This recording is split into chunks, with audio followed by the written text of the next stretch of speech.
The Histories of Herodotus, the first book, entitled Clio.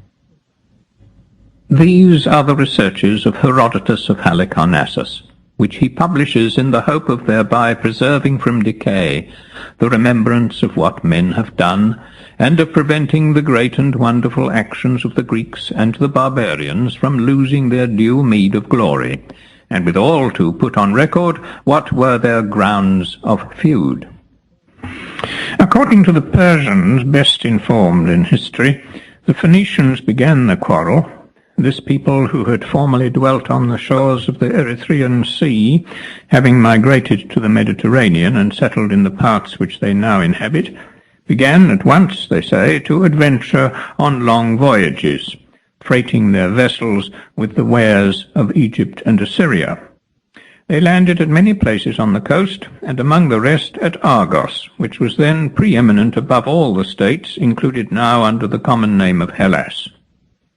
Here they exposed their merchandise and traded with the natives for 5 or 6 days, at the end of which time, when almost everything was sold, there came down to the beach a number of women, and among them the daughter of the king, who was, they say, agreeing in this with the Greeks, Io, the child of Inachus.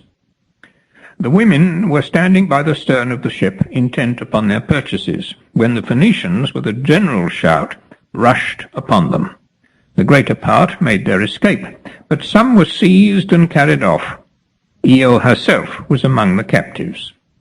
The Phoenicians put the women on board their vessel and set sail for Egypt. Thus did Io pass into Egypt, according to the Persian story, which differs widely from the Phoenician, and thus commenced, according to their authors, the series of outrages. At a later period, certain Greeks, with whose name they are unacquainted, but who would probably be Cretans, made a landing at Tyre on the Phoenician coast, and bore off the king's daughter Europe. In this they only retaliated, but afterwards the Greeks, they say, were guilty of a second violence. They manned a ship of war and sailed to Ea, a city of Colchis on the river Phasis, from whence, after dispatching the rest of the business on which they had come, they carried off Medea, the daughter of the king of the land. The monarch sent a herald into Greece to demand reparation of the wrong and the restitution of his child, but the Greeks made answer that having received no reparation of the wrong done them in the seizure of Io, the Argive, they should give none in this instance. In the next generation afterwards, according to the same authorities, Alexander, the son of Priam, bearing these events in mind, resolved to procure himself a wife out of Greece by violence, fully persuaded that as the Greeks had not given satisfaction for their outrages, so neither would he be forced to make any for his. Accordingly he made prize of Helen, upon which the Greeks decided that, before resorting to other measures, they would send envoys to reclaim the princess and require reparation of the wrong. Their demands were met by a reference to the violence which had been offered to Medea, and they were asked with what face they could now require satisfaction, when they had formerly rejected all demands for either reparation or restitution addressed to them. Hitherto the injuries on either side had been mere acts of common violence, but in what followed the Persians consider that the Greeks were greatly to blame, since before any attack had been made on Europe, they led an army into Asia. Now as for carrying off of women, it is the deed, they say, of a rogue, but to make a stir about such as are carried off argues a man a fool. Men of sense care nothing for such women, since it's plain that without their own consent they would never be forced away. The Asiatics, when the Greeks ran off with their women, never troubled themselves about the matter, but the Greeks, for the sake of a single Lacedaemonian girl, collected a vast armament, invaded Asia, and destroyed the kingdom of Priam. Henceforth they ever looked upon the Greeks as their open enemies. For Asia, with all the various tribes of barbarians that inhabit it, is regarded by the Persians as their own, but Europe and the Greek race they look on as distinct and separate. Such is the account which the Persians give of these matters. They trace to the attack upon Troy their ancient enmity towards the Greeks. The Phoenicians, however, as regards Io, vary from the Persian statements. They deny that they used any violence to remove her into Egypt, she herself, they say, having formed an intimacy with the captain while his vessel lay at Argos, and perceiving herself to be with child of her own free will, accompanied the Phoenicians on their leaving the shore to escape the shame of detection and the reproaches of her parents. Whether this latter account be true, or whether the matter happened otherwise, I shan't discuss further. I'll proceed at once to point out the person who first, within my own knowledge, inflicted injury on the Greeks, after which I'll go forward with my history, describing equally the greater and the lesser cities. For the cities which were formerly great have most of them become insignificant, and such as are at present powerful were weak in the olden time. I'll therefore discourse equally of both, convinced that human happiness never continues long in one stay. Croesus, son of Aliates, by birth a Lydian, was lord of all the nations to the west of the river Halys. This stream, which separates Syria from Paphlagonia, runs with a course from south to north, and finally falls into the Euxine.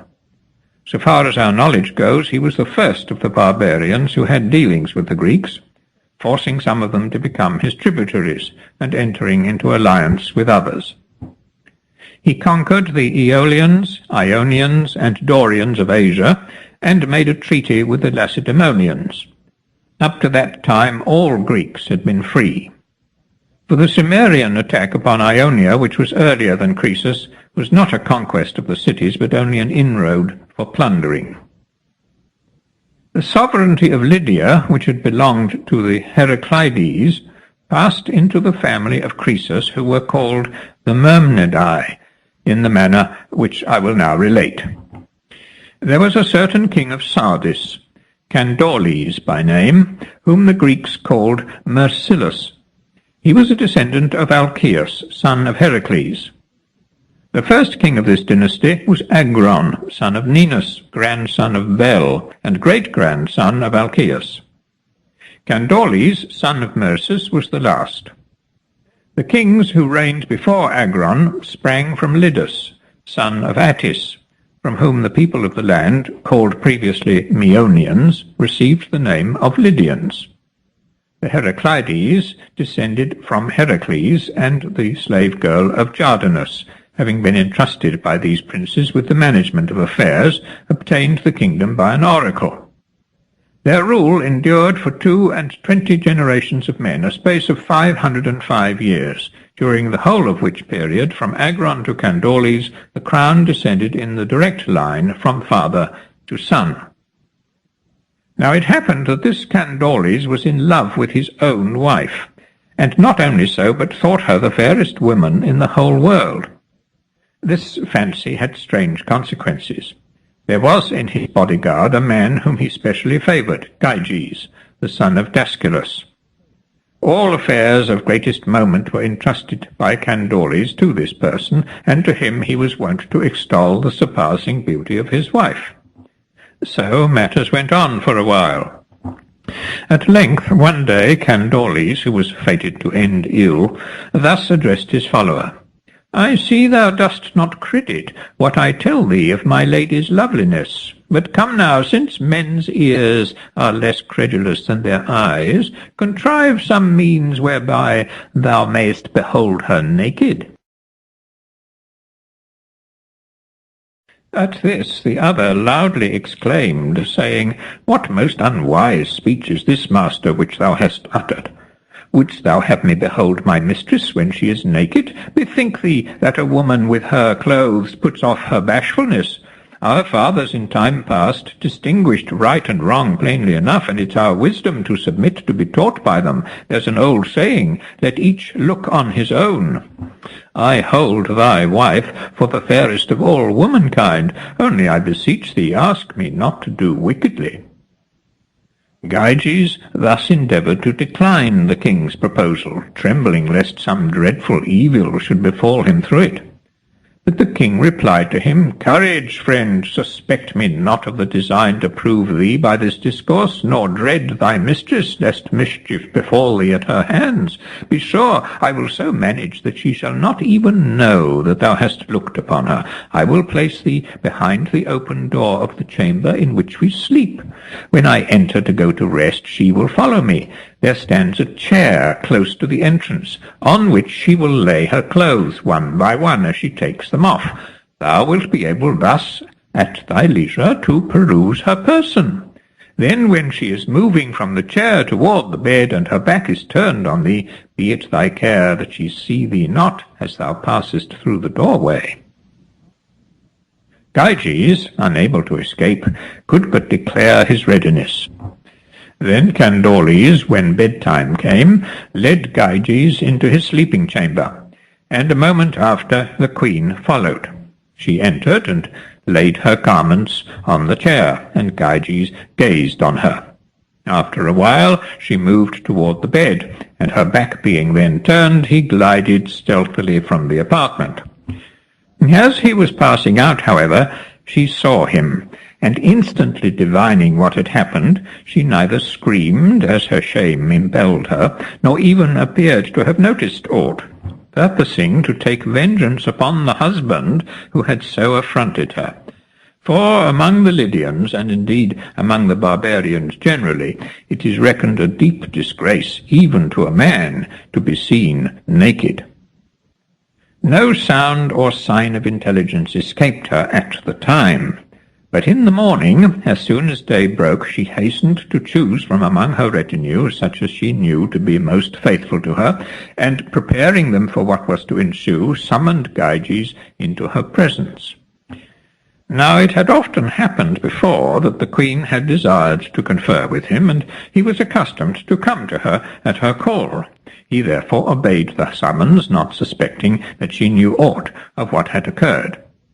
Then she addressed these words to him: "Take thy choice, Gyges, of two courses which are open to thee. Slay Candoles, and thereby become my lord, and obtain the Lydian throne, or die this moment in his room. So wilt thou not again, obeying all behests of thy master, behold what is not lawful for thee. It must needs be that either he perish by whose counsel this thing was done, or thou who sawest me naked, and so didst break our usages." At these words Gyges stood a while in mute astonishment. Recovering after a time, he earnestly besought the queen that she would not compel him to so hard a choice. But finding he implored in vain, and that necessity was indeed laid on him to kill or to be killed, he made choice of life for himself, and replied by this inquiry: "If it must be so, and thou compellest me against my will to put my lord to death, come, let me hear how thou wilt have me set on him." "Let him be attacked," she answered, "on that spot where I was by him shown naked to you, and let the assault be made when he is asleep." All was then prepared for the attack. And when night fell, Gyges, seeing that he had no retreat or escape, but must absolutely either slay Candoles or himself be slain, followed his mistress into the sleeping room. She placed a dagger in his hand, and hid him carefully behind the self-same door. Then Gyges, when the king was fallen asleep, entered privily into the chamber, and struck him dead. Thus did the wife and kingdom of Candoles pass into the possession of Gyges, of whom Archilochus the Parian, who lived about the same time, made mention in a poem written in iambic trimeter verse. Gyges was afterwards confirmed in the possession of the throne by an answer of the Delphic oracle. Enraged at the murder of their king, the people flew to arms. But after a while the partisans of Gyges came to terms with them, and it was agreed that if the Delphic oracle declared him king of the Lydians, he should reign. If otherwise, he should yield the throne to the Heraclides. As the oracle was given in his favour, he became king. The Pythoness, however, added that in the 5th generation from Gyges, vengeance should come for the Heraclides, a prophecy of which neither the Lydians nor their princes took any account till it was fulfilled. Such was the way in which the Myrmidai deposed the Heraclides and themselves obtained the sovereignty. When Gyges was established on the throne, he sent no small presents to Delphi, as his many silver offerings at the Delphic shrine testify. Besides this silver, he gave a vast number of vessels of gold, among which the most worthy of mention are the goblets, 6 in number, and weighing altogether 30 talents, which stand in the Corinthian treasury, dedicated by him. I call it the Corinthian treasury, though in strictness of speech it's the treasury not of the whole Corinthian people, but of Cypselus, son of Aetion. Excepting Midas, son of Gordius, king of Phrygia, Gyges was the first of the barbarians whom we know to have sent offerings to Delphi. Midas dedicated the royal throne whereon he was accustomed to sit, and administer justice, an object well worth looking at. It lies in the same place as the goblets presented by Gyges. The Delphians call the whole of the silver and the gold which Gyges dedicated after the name of the donor, Gygian. As soon as Gyges was king, he made an inroad on Miletus and Smyrna, and took the city of Colophon. Afterwards, however, though he reigned 38 years, he didn't perform a single noble exploit. I shall therefore make no further mention of him, but pass on to his son and successor in the kingdom, Ardys. Ardys took Priene, and made war upon Miletus. In his reign the Cimmerians, driven from their homes by the nomads of Scythia, entered Asia and captured Sardis, all but the citadel. He reigned 49 years, and was succeeded by his son Sodiotes, who reigned 12 years. At his death his son Elaetes mounted the throne. This prince waged war with the Medes under Cyaxares, the grandson of Deioces, drove the Cimmerians out of Asia, conquered Smyrna, the Colophonian colony, and invaded Clazomene. From this last contest he didn't come off as he could have wished, but met with a sore defeat.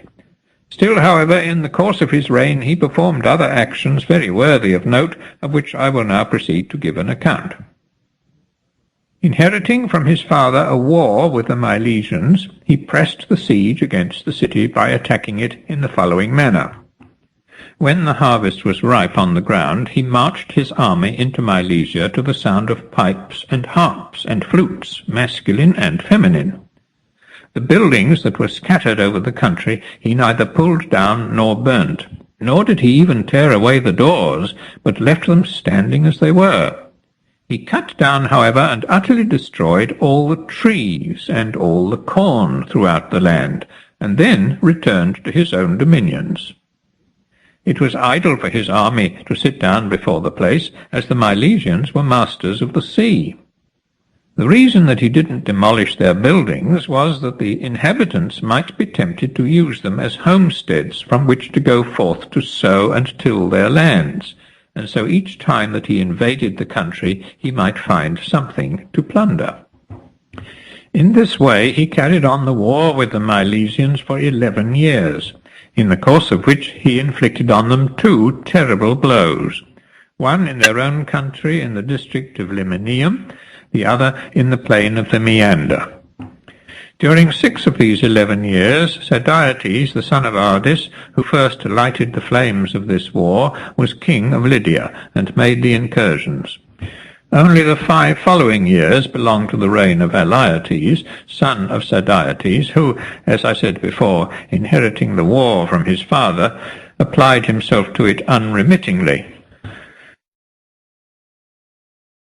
The Milesians throughout the contest received no help at all from any of the Ionians excepting those of Chios, who lent them troops in requital of a like service rendered them in former times, the Milesians having fought on the side of the Chians during the whole of the war between them and the people of Erythrae. It was in the 12th year of the war that the following mischance occurred from the firing of the harvest fields. Scarcely had the corn been set alight by the soldiers, when a violent wind carried the flames against the temple of Athena Acessia, which caught fire and was burnt to the ground. At the time no one made any account of the circumstance, but afterwards, on the return of the army to Sardis, Elaetes fell sick. His illness continued, whereupon, either advised thereto by some friend, or perchance himself conceiving the idea, he sent messengers to Delphi to inquire of the god concerning his malady. On their arrival, the Pythoness declared that no answer should be given them until they had rebuilt the temple of Athena, burnt by the Lydians at Acessus in Milesia. Thus much I know from information given me by the Delphians. The remainder of the story the Milesians add. The answer made by the oracle came to the ears of Periander, son of Cypselus, who was a very close friend of Thrasybulus, tyrant of Miletus at that period. He instantly dispatched a messenger to report the oracle to him, in order that Thrasybulus, forewarned of its tenor, might the better adapt his measures to the posture of affairs. Elaetes, the moment that the words of the oracle were reported to him, sent a herald to Miletus in hopes of concluding a truce with Thrasybulus and the Milesians for such a time as was needed to rebuild the temple. The herald went upon his way, but meantime Thrasybulus had been apprised of everything, and, conjecturing what Elaetes would do, he contrived this artifice. He had all the corn that was in the city, whether belonging to himself or to private persons, brought into the marketplace, and issued an order that the Milesians should hold themselves in readiness, and when he gave the signal, should, one and all, fall to drinking and revelry. The purpose for which he gave these orders was the following. He hoped that the Sardian herald, seeing so great store of corn upon the ground, and all the city given up to festivity, would inform Elaetes of it, which fell out as he anticipated. The herald observed the whole, and when he had delivered his message, went back to Sardis. This circumstance alone, as I gather, brought about the peace which ensued. Elaetes, who had hoped that there was now a great scarcity of corn in Miletus, and that the people were worn down to the last pitch of suffering, when he heard from the herald on his return from Miletus tidings so contrary to those he had expected, made a treaty with the enemy by which the two nations became close friends and allies. He then built at Acessus 2 temples to Athena instead of 1, and shortly after recovered from his malady. Such were the chief circumstances of the war which Elaetes waged with Thrasybulus and the Milesians. This Periander, who apprised Thrasybulus of the oracle, was son of Cypselus, the tyrant of Corinth. In his time a very wonderful thing is said to have happened. The Corinthians and the Lesbians agree in their account of the matter. They relate that Orion of Methymna, who as a player on the harp was second to no man living at that time, and who was, so far as we know, the first to invent the dithyrambic measure, to give it its name, and to recite it at Corinth, was carried to Taenarus on the back of a dolphin. He had lived for many years at the court of Periander, when a longing came upon him to sail across to Italy and Sicily. Having made rich profits in those parts, he wanted to recross the seas to Corinth. He therefore hired a vessel, the crew of which were Corinthians, thinking that there was no people in whom he could more safely confide, and going on board, he set sail from Tarentum. The sailors, however, when they reached the open sea, formed a plot to throw him overboard and seize upon his riches. Discovering their design, he fell on his knees, beseeching them to spare his life, and making them welcome to his money, but they refused, and required him either to kill himself outright if he wished for a grave on the dry land, or without loss of time to leap overboard into the sea. In this strait Orion begged them, since such was their pleasure, to allow him to mount upon the quarter-deck, dressed in his full costume, and there to play and sing, and promising that as soon as his song was ended he would destroy himself. Delighted at the prospect of hearing the very best harper in the world, they consented, and withdrew from the stern to the middle of the vessel. While Orion dressed himself in the full costume of his calling, took his harp, and standing on the quarter-deck, chanted the Orthyan. His strain ended, he flung himself, fully attired as he was, headlong into the sea. The Corinthians then sailed on to Corinth. As for Orion, a dolphin, they say, took him upon his back and carried him to Taenarum, where he went ashore, and thence proceeded to Corinth in his musician's dress, and told all that had happened to him. Periander, however, disbelieved the story, and put Orion in ward to prevent his leaving Corinth, while he watched anxiously for the return of the mariners. On their arrival he summoned them before him, and asked them if they could give him any tidings of Orion. They returned for answer that he was alive and in good health in Italy, and that they had left him at Tarentum, where he was doing well. Thereupon Orion appeared before them, just as he was when he jumped from the vessel. The men, astonished and detected in falsehood, could no longer deny their guilt. Such is the account which the Corinthians and Lesbians give, and there is to this day at Taenarum an offering of Orion's at the shrine, which is a small figure in bronze, representing a man seated upon a dolphin. Having brought the war with the Milesians to a close, and reigned over the land of Lydia for 57 years, Alyattes died. He was the second prince of his house who made offerings at Delphi. His gifts, which he sent on recovering from his sickness, were a great bowl of pure silver, with a salver of steel curiously inlaid, a work among all the offerings at Delphi the best worth looking at. Glaucus, the chain, made it, the man who first invented the art of inlaying steel. On the death of Alyattes, Croesus, his son, who was 35 years old, succeeded to the throne. Of the Greek cities, Ephesus was the first that he attacked. The Ephesians, when he laid siege to the place, made an offering of their city to Artemis by stretching a rope from the town wall to the temple of the goddess, which was distant from the ancient city, then besieged by Croesus, a space of 7 furlongs. They were, as I said, the first Greeks whom he attacked. Afterwards, on some pretext or other, he made war in turn upon every Ionian and Aeolian state, bringing forward, where he could, a substantial ground of complaint, where such failed him, advancing some poor excuse. In this way he made himself master of all the Greek cities in Asia, and forced them to become his tributaries, after which he began to think of building ships and attacking the islanders. Everything had been got ready for this purpose when Bias of Priene, or as some say Pittacus the Mytilenean, put a stop to the project. The king had made inquiry of this person, who was lately arrived at Sardis, if there were any news from Greece, to which he answered, "Yes, sire, the islanders are gathering 10,000 horse, designing an expedition against thee and against thy capital." Croesus, thinking he spoke seriously, broke out, "Ah, might the gods put such a thought into their minds as to attack the sons of the Lydians with cavalry?"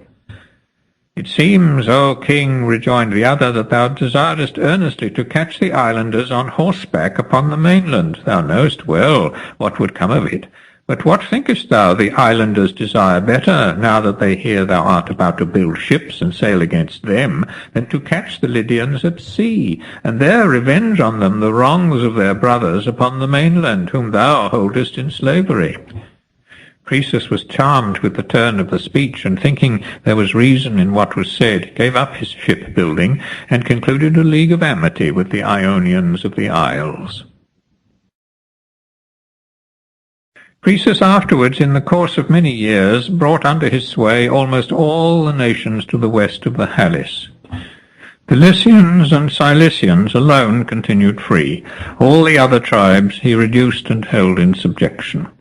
They were the following: the Lydians, Phrygians, Mysians, Mariandynians, Calabians, Paphlagonians, Thynian and Bithynian Thracians, Carians, Ionians, Dorians, Aeolians, and Pamphylians.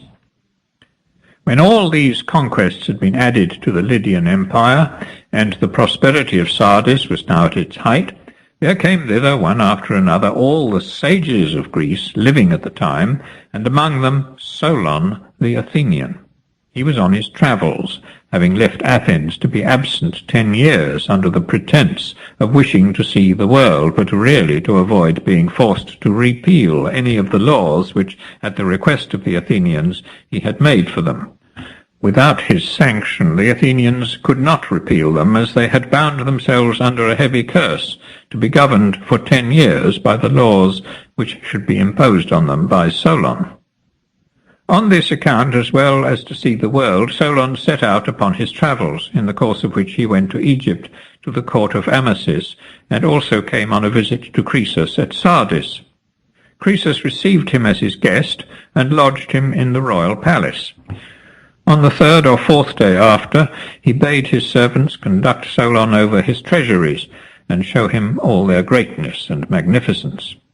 When he'd seen them all, and so far as time allowed inspected them, Croesus addressed this question to him: "Stranger of Athens, we have heard much of thy wisdom, and of thy travels through many lands, from love of knowledge, and a wish to see the world.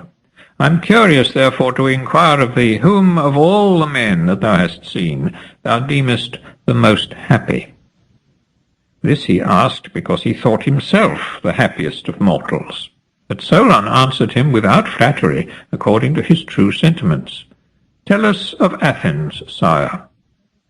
Full of astonishment at what he heard, Croesus demanded sharply, "And wherefore dost thou deem Tellus happiest?" To which the other replied, "First, because his country was flourishing in his days, and he himself had sons both beautiful and good, and he lived to see children born to each of them, and these children all grew up, and further because after a life spent in what our people look upon as comfort, his end was surpassingly glorious. In a battle between the Athenians and their neighbours near Eleusis, he came to the assistance of his countrymen, routed the foe, and died upon the field most gallantly. The Athenians gave him a public funeral on the spot where he fell, and paid him the highest honours." Thus did Solon admonish Croesus by the example of Tellus, enumerating the manifold particulars of his happiness. When he had ended, Croesus inquired a second time, who after Tellus seemed to him the happiest, expecting that at any rate he would be given the second place. "Cleobis and Baito," Solon answered. "They were of Argive race. Their fortune was enough for their wants, and they were, besides, endowed with so much bodily strength that they had both gained prizes at the games. Also this tale is told of them. There was a great festival in honour of the goddess Hera at Argos, to which their mother must needs be taken in a car.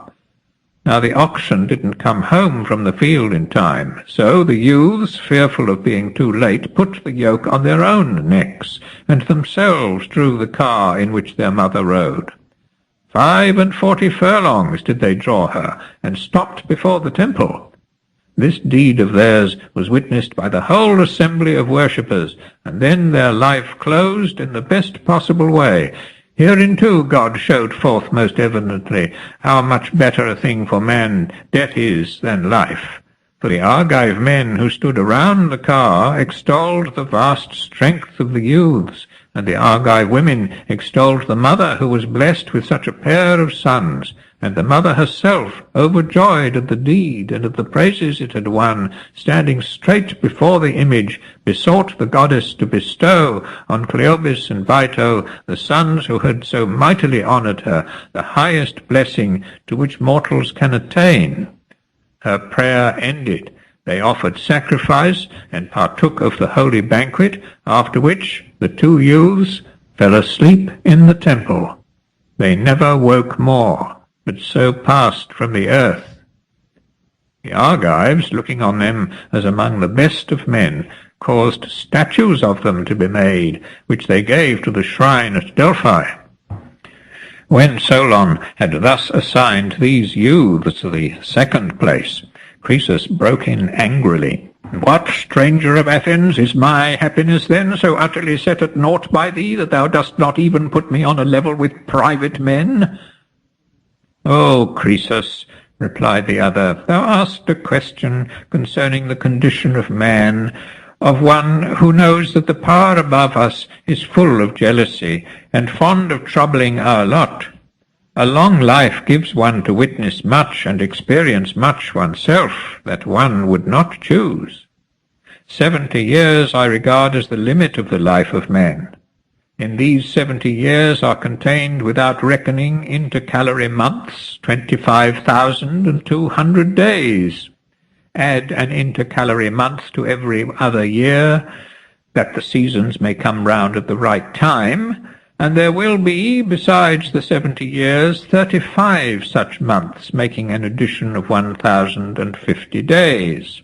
The whole number of the days contained in the 70 years will thus be 26,250, whereof not one but will produce events unlike the rest. Hence man is wholly accident. For thyself, O Croesus, I see that thou art wonderfully rich, and art the lord of many nations. But with respect to that whereon thou questionest me, I have no answer to give, until I hear that thou hast closed thy life happily. For assuredly he who possesses great store of riches is no nearer happiness than he who has what suffices for his daily needs, unless it so hap that luck attend upon him, and so he continue in the enjoyment of all his good things to the end of his life. For many of the wealthiest men have been unfavoured of fortune, and many whose means were moderate have had excellent luck. Men of the former class excel those of the latter but in two respects. These last excel the former in many. The wealthy man is better able to content his desires and to bear up against a sudden buffet of calamity. The other has less ability to withstand these evils, from which, however, his good luck keeps him clear. But he enjoys all these following blessings. He is whole of limb, a stranger to disease, free from misfortune, happy in his children, and comely to look upon. If, in addition to all this, he end his life well, he is of a truth the man of whom thou art in search, the man who may rightly be termed happy. Call him, however, until he die, not happy, but fortunate. Scarcely indeed can any man unite all these advantages, as there is no country which contains within it all that it needs, but each, while it possesses some things, lacks others, and the best country is that which contains the most. So no single human being is complete in every respect. Something is always lacking. He who unites the greatest number of advantages, and, retaining them to the day of his death, then dies peaceably, that man alone, sire, is, in my judgment, entitled to bear the name of happy. But in every matter it behoves us to mark well the end, for oftentimes God gives men a gleam of happiness, and then plunges them into ruin. Such was the speech which Solon addressed to Croesus, a speech which brought him neither largesse nor honour. The king saw him depart with much indifference, since he thought that a man must be an arrant fool who made no account of present good, but bade men always wait and mark the end. After Solon had gone away, a dreadful vengeance sent of God came upon Croesus to punish him, it is likely, for deeming himself the happiest of men. First he had a dream in the night which foreshowed him truly the evils that were about to befall him in the person of his son. For Croesus had two sons, one blasted by a natural defect, being deaf and dumb, the other distinguished far above all his co-mates in every pursuit. The name of the last was Attis. It was this son concerning whom he dreamt a dream, that he would die by the blow of an iron weapon. When he woke, he considered earnestly with himself, and greatly alarmed at the dream, instantly made his son take a wife. And whereas in former years the youth had been wont to command the Lydian forces in the field, he now wouldn't suffer him to accompany them. All the spears and javelins and weapons used in the wars he removed out of the male apartments and laid them in heaps in the chambers of the women, fearing lest perhaps one of the weapons that hung against the wall might fall and strike him. Now it chanced that while he was making arrangements for the wedding, there came to Sardis a man under a misfortune, who had upon him the stain of blood. He was by race a Phrygian, and belonged to the family of the king. Presenting himself at the palace of Croesus, he prayed to be admitted to purification according to the customs of the country. Now the Lydian method of purifying is very nearly the same as the Greek.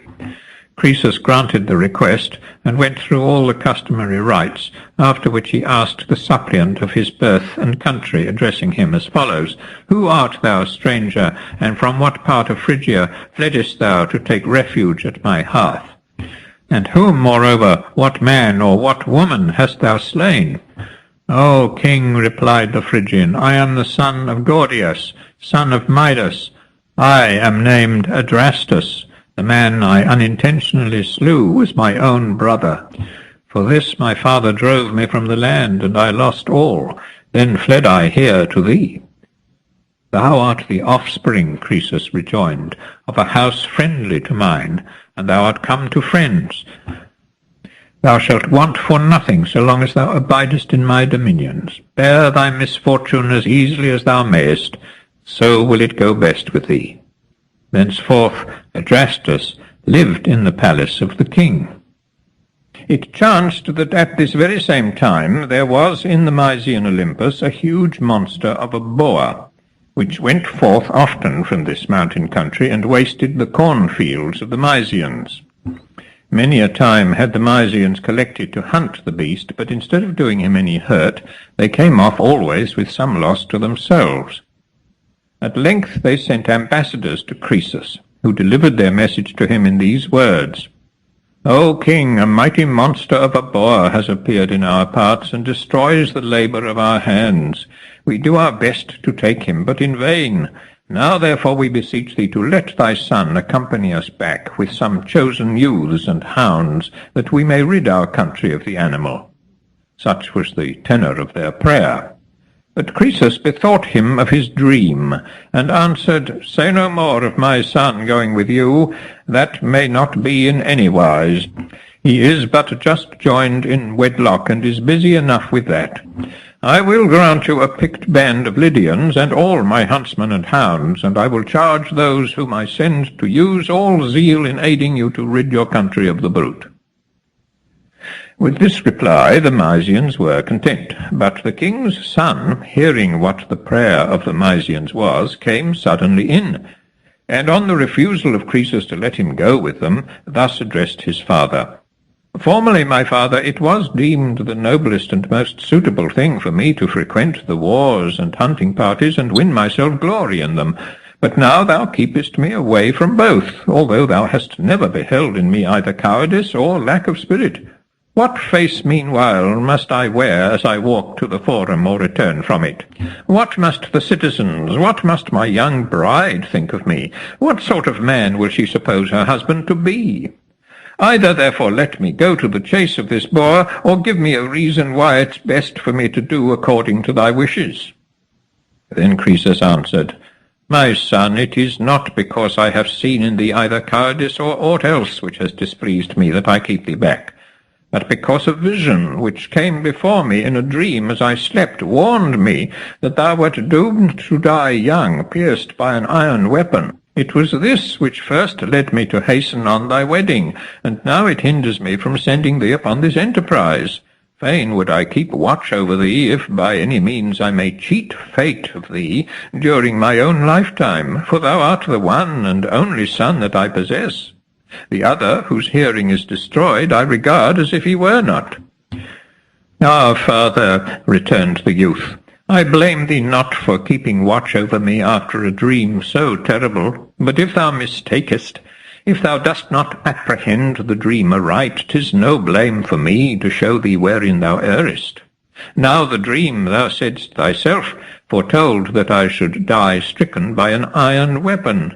But what hands has a boar to strike with? What iron weapon does he wield? Yet this is what thou fearest for me. Had the dream said that I should die pierced by a tusk, then thou hadst done well to keep me away, but it said a weapon. Now here we do not combat men, but a wild animal. I pray thee, therefore, let me go with them.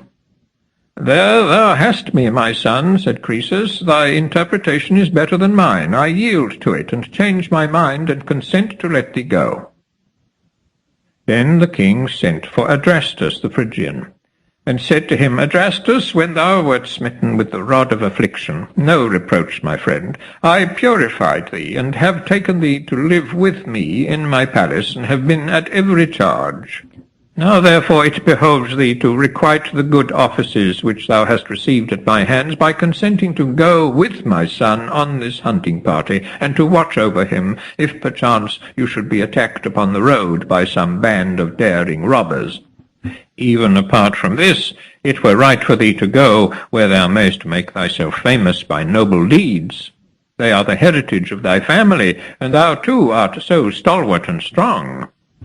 Adrastus answered, Except for thy request, O king, I would rather have kept away from this hunt, for methinks it ill beseems a man under a misfortune such as mine to consort with his happier compeers, and besides I have no heart to it. On many grounds I had stayed behind, but as thou urgest it, I am bound to pleasure thee, for truly it does behove me to requite thy good offices. I am content to do as thou wishest. For thy son, whom thou givest into my charge, be sure thou shalt receive him back safe and sound, so far as depends upon a guardian's carefulness. Thus assured, Croesus let them depart, accompanied by a band of picked youths, and well provided with dogs of chase. When they reached Olympus, they scattered in quest of the animal. He was soon found, and the hunters, drawing round him in a circle, hurled their weapons at him. Then the stranger, the man who had been purified of blood, whose name was Adrastus, he also hurled his spear at the boar, but missed his aim and struck Attis. Thus was the son of Croesus slain by the point of an iron weapon, and the warning of the vision was fulfilled. Then one ran to Sardis to bear the tidings to the king, and he came and informed him of the combat and of the fate that had befallen his son. If it was a heavy blow to the father to learn that his child was dead, it yet more strongly affected him to think that the very man whom he himself once purified had done the deed. In the violence of his grief he called aloud on Zeus Catharsius to be a witness of what he had suffered at the stranger's hands. Afterwards he invoked the same god as Zeus Hephaestus and Hetaireus, using the one term because he had unwittingly harboured in his house the man who had now slain his son, and the other because the stranger who had been sent as his child's guardian had turned out his most cruel enemy. Presently the Lydians arrived, bearing the body of the youth, and behind them followed the homicide. He took his stand in front of the corse, and stretching forth his hands to Croesus, delivered himself into his power with earnest entreaties that he would sacrifice him upon the body of his son.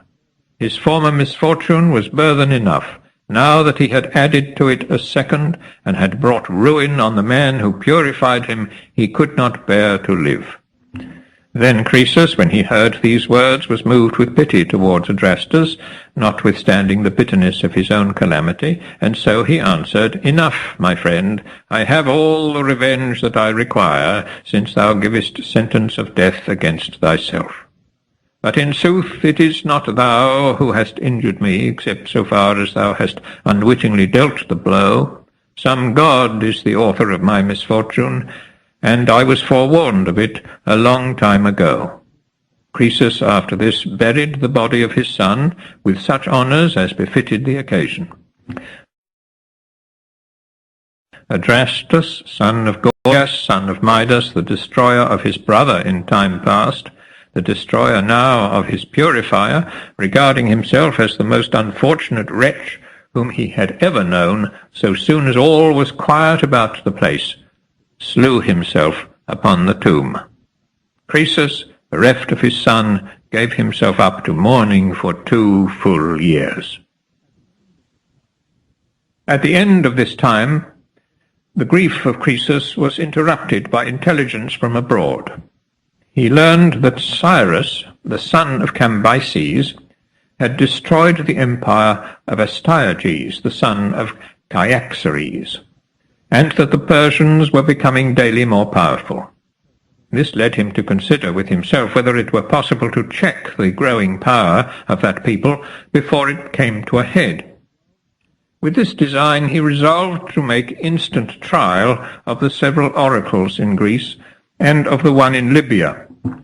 So he sent his messengers in different directions, some to Delphi, some to Abai in Phocis, and some to Dodona, others to the oracle of Amphiaraus, others to that of Trophonius, others again to Branchidae in Milesia.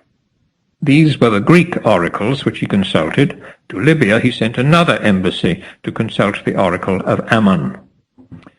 These messengers were sent to test the knowledge of the oracles, that if they were found really to return true answers, he might send a second time and inquire if he ought to attack the Persians.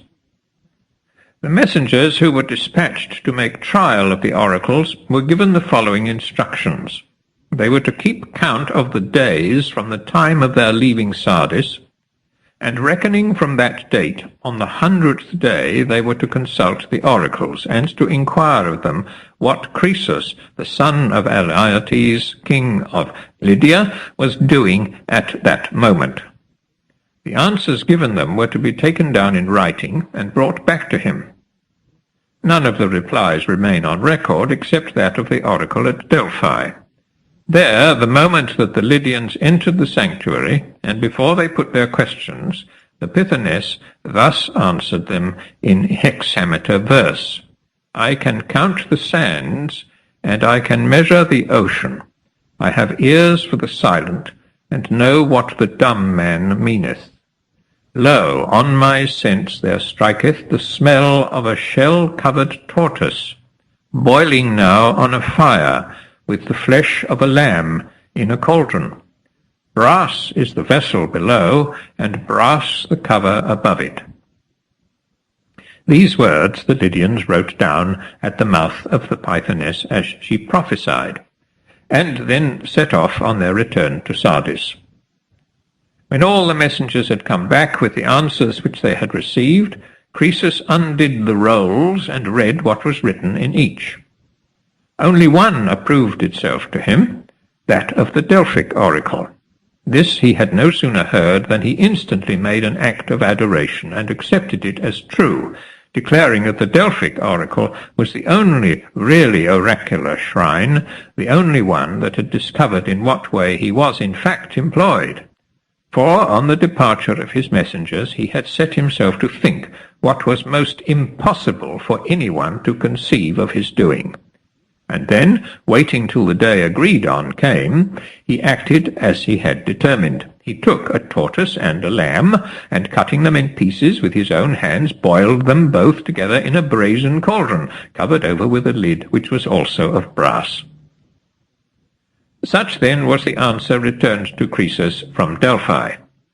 What the answer was which the Lydians, who went to the shrine of Amphiaraus and performed the customary rites, obtained of the oracle there, I have it not in my power to mention, for there is no record of it. All that is known is that Croesus believed himself to have found there also an oracle which spoke the truth. After this, Croesus, having resolved to propitiate the Delphic god with a magnificent sacrifice, offered up 3,000 of every kind of sacrificial beast, and besides made a huge pile, and placed upon it couches coated with silver and with gold, and golden goblets and robes and vests of purple, all which he burnt in the hope of thereby making himself more secure of the favour of the god. Further, he issued his orders to all the people of the land to offer a sacrifice according to their means. When the sacrifice was ended, the king melted down a vast quantity of gold and ran it into ingots, making them 6 palms long, 3 palms broad, and 1 palm in thickness. The number of ingots was 117, 4 being of refined gold, in weight 2 talents and a half, the others of pale gold, and in weight 2 talents. He also caused a statue of a lion to be made in refined gold, the weight of which was 10 talents. At the time when the temple of Delphi was burned to the ground, this lion fell from the ingots on which it was placed. It now stands in the Corinthian treasury and weighs only 6 talents and a half, having lost 3 talents and a half by the fire. On the completion of these works, Croesus sent them away to Delphi, and with them 2 bowls of an enormous size, one of gold, the other of silver, which used to stand, the latter upon the right, the former upon the left, as one entered the temple. They too were moved at the time of the fire, and now the golden one is in the Cladsomenian treasury, and weighs 8 talents and 42 minae. The silver one stands in the corner of the antechapel, and holds 600 amphorae. This is known because the Delphians fill it at the time of the Theophania. It's said by the Delphians to be a work of Theodore the Samian, and I think that they say true, for assuredly it is the work of no common artist. Croesus sent also 4 silver casks, which are in the Corinthian treasury, and 2 lustral vases, a gold and a silver one. On the former is inscribed the name of the Lacedaemonians, and they claim it as a gift of theirs, but wrongly, since it was really given by Croesus. The inscription upon it was cut by a Delphian who wished to pleasure the Lacedaemonians. His name is known to me, but I forbear to mention it. The boy through whose hand the water runs is, I confess, a Lacedaemonian gift, but they didn't give either of the lustral vases. Besides these various offerings, Croesus sent to Delphi many others of less account, among the rest a number of round silver basins. Also he dedicated a female figure in gold 3 cubits high, which is said by the Delphians to be the statue of his baking woman, and further he presented the necklace and the girdles of his wife. These were the offerings sent by Croesus to Delphi. To the shrine of Amphiaraus, with whose valour and misfortune he was acquainted, he sent a shield entirely of gold, and a spear also of solid gold, both head and shaft.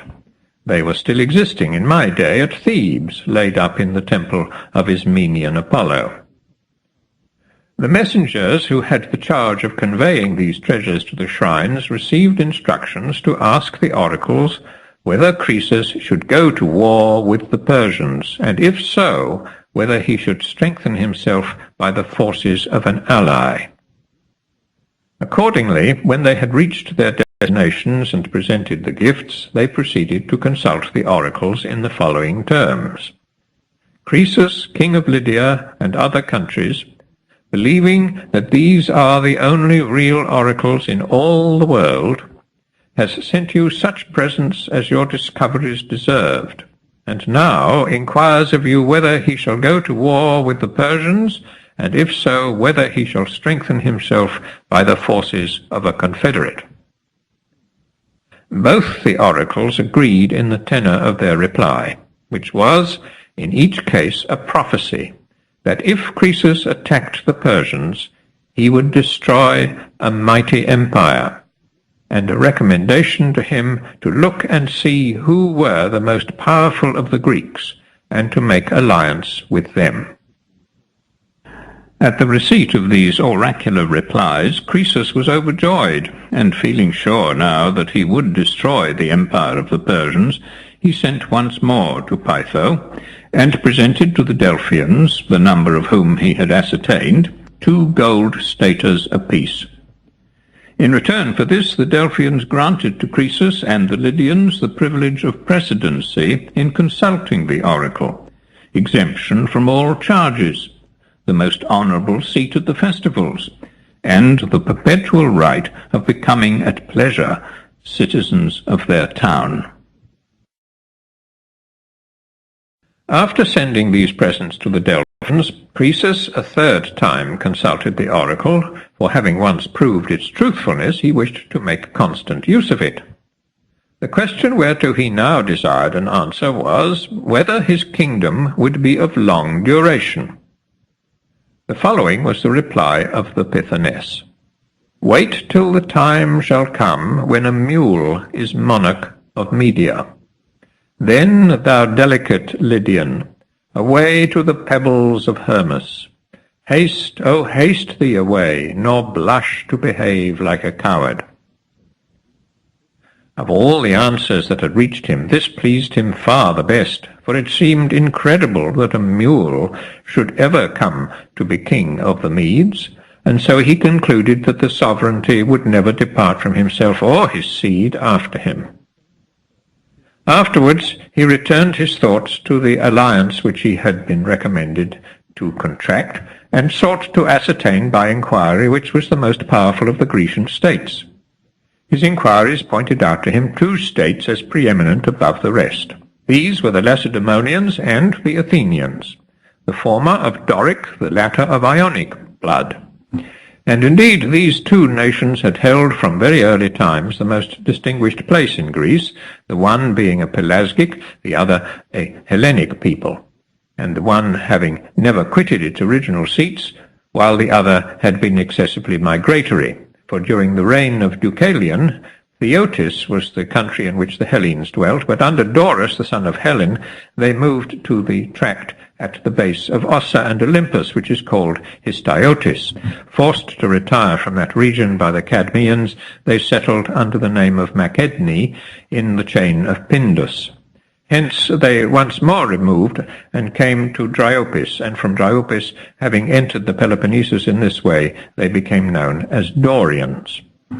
What the language of the Pelasgi was, I cannot say with any certainty. If, however, we may form a conjecture from the tongue spoken by the Pelasgi of the present day, those, for instance, who live at Creston, above the Tyrrhenians, who formerly dwelt in the district named Thessaliotis, and were neighbours of the people now called the Dorians, or those again who founded Plachaea and Scylaci upon the Hellespont, who had previously dwelt for some time with the Athenians, or those, in short, of any other of the cities which have dropped the name but are in fact Pelasgian. If I say we are to form a conjecture from any of these, we must pronounce that the Pelasgi spoke a barbarous language.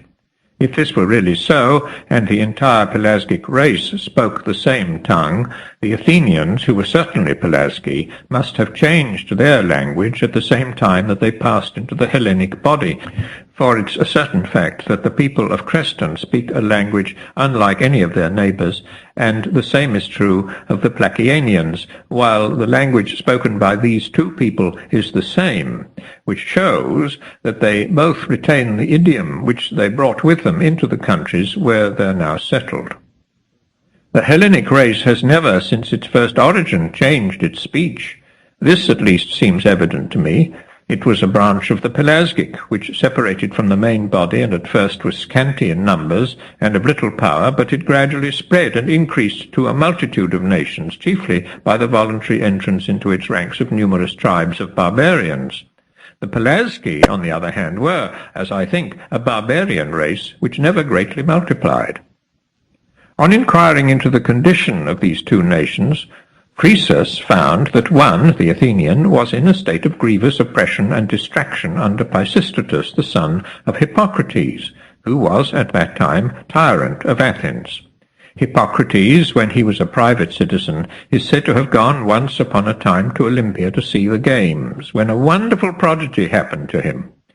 As he was employed in sacrificing, the cauldrons which stood near, full of water and of the flesh of the victims, began to boil without the help of fire, so that the water overflowed the pots. Chilon, the Lacedaemonian, who happened to be there and to witness the prodigy, advised Hippocrates, if he were unmarried, never to take into his house a wife who could bear him a child. If he already had one, to send her back to her friends. If he had a son, to disown him. Chilon's advice didn't at all please Hippocrates, who disregarded it, and some time after became the father of Pisistratus. This Pisistratus, at a time when there was civil contention in Attica between the party of the sea-coast headed by Megacles, the son of and that of the plain headed by Lycurgus, one of the Aristoleids, formed the project of making himself tyrant, and with this view created a third party. Gathering together a band of partisans and giving himself out for the protector of the Highlanders, he contrived the following stratagem. He wounded himself and his mules, and then drove his chariot into the marketplace, professing to have just escaped an attack of his enemies who had attempted his life as he was on his way into the country. He besought the people to assign him a guard to protect his person, reminding them of the glory which he had gained when he led the attack upon the Megarians and took the town of Nicaea, at the same time performing many other exploits. The Athenians, deceived by his story, appointed him a band of citizens to serve as a guard, who were to carry clubs instead of spears, and to accompany him wherever he went. Thus strengthened, Pisistratus broke into revolt and seized the citadel. In this way he acquired the sovereignty of Athens, which he continued to hold without disturbing the previously existing offices or altering any of the laws. He administered the state according to the established usages, and his arrangements were wise and salutary. However, after a little time, the partisans of Megacles and those of Lycurgus agreed to forget their differences and united to drive him out. So Pisistratus, having by the means described first made himself master of Athens, lost his power again before it had time to take root. No sooner, however, was he departed than the factions which had driven him out quarrelled anew, and at last Megacles, wearied with the struggle, sent a herald to Pisistratus with an offer to re-establish him on the throne if he would marry his daughter. Pisistratus consented, and on these terms an agreement was concluded between the two, after which they proceeded to devise the mode of his restoration. And here the device on which they hit was the silliest that I find on record, more especially considering that the Greeks have been from very ancient times distinguished from the barbarians by superior sagacity and freedom from foolish simpleness, and remembering that the persons on whom this trick was played were not only Greeks but Athenians, who have the credit of surpassing all other Greeks in cleverness. There was in the Paeanian district a woman named Phia, whose height only fell short of 4 cubits by 3 fingers' breadth, and who was altogether comely to look upon. This woman they clothed in complete armour, and instructing her as to the carriage which she was to maintain in order to beseem her part, they placed her in a chariot and drove to the city. Heralds had been sent forward to precede her, and to make a proclamation to this effect. Citizens of Athens, receive again Pisistratus with friendly minds. Athena, who of all men honours him the most, herself conducts him back to her own citadel. This they proclaimed in all directions, and immediately the rumour spread throughout the country districts that Athena was bringing back her favourite. They of the city also, fully persuaded that the woman was the veritable goddess, prostrated themselves before her and received Pisistratus back. Pisistratus, having thus recovered the sovereignty, married, according to agreement, the daughter of Megacles. As, however, he had already a family of grown-up sons, and the Alcmaeonidae were supposed to be under a curse, he determined that there should be no issue of the marriage, and he lay with her in an unnatural manner. His wife at first kept this matter to herself, but after a time either her mother questioned her, or it may be that she told it of her own accord. At any rate, she informed her mother, and so it reached her father's ears. Megacles, indignant at receiving an affront from such a quarter, in his anger instantly made up his differences with the opposite faction, on which Pisistratus, aware of what was planning against him, took himself out of the country. Arrived at Eretria, he held a council with his children to decide what was to be done. The opinion of Hippias prevailed, and it was agreed to aim at regaining the sovereignty. The first step was to obtain advances of money from such states as were under obligations to them. By these means they collected large sums from several countries, especially from the Thebans, who gave them far more than any of the rest. To be brief, time passed, and all was at length got ready for their return. A band of Argive mercenaries arrived from the Peloponnesus, and a certain Naxian named Lygdamis, who volunteered his services, was particularly zealous in the cause, supplying both men and money. In the 11th year of their exile, the family of Pisistratus set sail from Eretria on their return home. They made the coast of Attica near Marathon, where they encamped, and were joined by their partisans from the capital and by numbers from the country districts, who loved tyranny better than freedom. At Athens, while Pisistratus was obtaining funds, and even after he landed at Marathon, no one paid any attention to his proceedings. When, however, it became known that he had left Marathon and was marching upon the city, preparations were made for resistance. The whole force of the state was levied and led against the returning exiles. Meantime, the army of Pisistratus, which had broken up from Marathon, meeting their adversaries near the temple of the Pallenian Athena, pitched their camp opposite them. Here a certain soothsayer, Amphilytus by name, an Acarnanian, moved by a divine impulse, came into the presence of Pisistratus, and approaching him uttered this prophecy in the hexameter measure. Now has the cast been made, the net is outspread in the water. Through the moonshiny night the tunnies will enter the meshes. Such was the prophecy uttered under a divine inspiration. Pisistratus, apprehending its meaning, declared that he accepted the oracle, and instantly led on his army. The Athenians from the city had just finished their midday meal, after which they had betaken themselves, some to dice, others to sleep, when Pisistratus with his troops fell upon them and put them to the rout. As soon as the flight began, Pisistratus bethought himself of a most wise contrivance, whereby the Athenians might be induced to disperse and not unite in a body any more. He mounted his sons on horseback, and sent them in front to overtake the fugitives and exhort them to be of good cheer, and return each man to his home. The Athenians took the advice, and Pisistratus became, for the third time, master of Athens. Upon this he set himself to root his power more firmly by the aid of a numerous body of mercenaries, and by keeping up a full exchequer, partly supplied from native sources, partly from the countries about the river Strymon.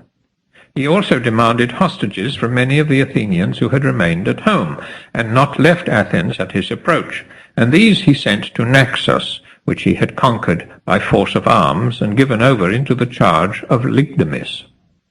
Farther, he purified the island of Delos, according to the injunctions of an oracle, after the following fashion. All the dead bodies which had been interred within sight of the temple he dug up, and removed to another part of the isle.